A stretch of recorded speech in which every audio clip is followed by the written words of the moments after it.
Leonardo DiCaprio's hypocrisy on full display once again. I'm Brian Lilly with the Rebel.media. Every eco-warrior's favorite actor is at it again. He is saying one thing and doing another, in spectacular style, I might add.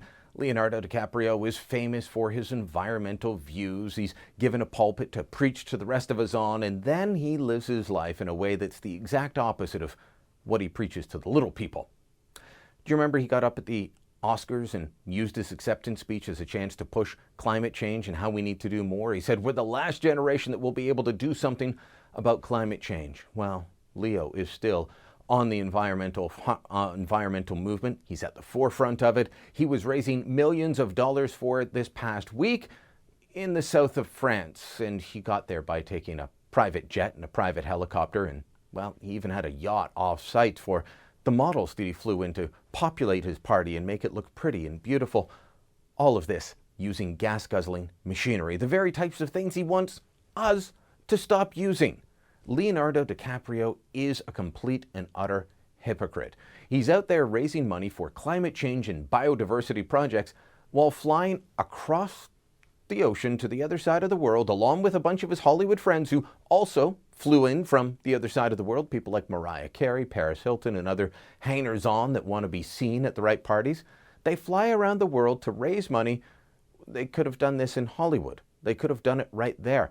And instead, they're going to fly to the other side of the planet and preach to us.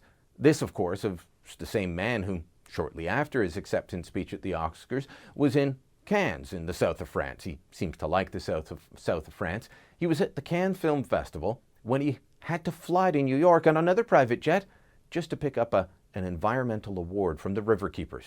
Guess what he did then? He flew back to the south of France. There was a party going on. He had to get back to it.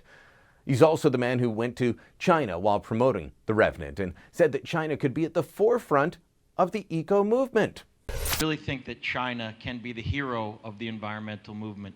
They can be the hero of the climate change movement. Of course, the only way that he could say that is if he ignores China's actual records, such as building coal plant after coal plant and spewing pollution into the air. But of course he's going to ignore his environmental record, or their environmental record. He ignores his own, and he wants us to ignore his own.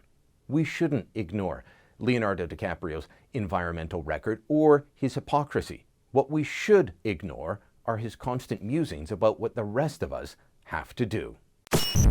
Thanks for watching. Click here to never miss a Rebel update. Want even more of the Rebel? Well, click here to become a premium member.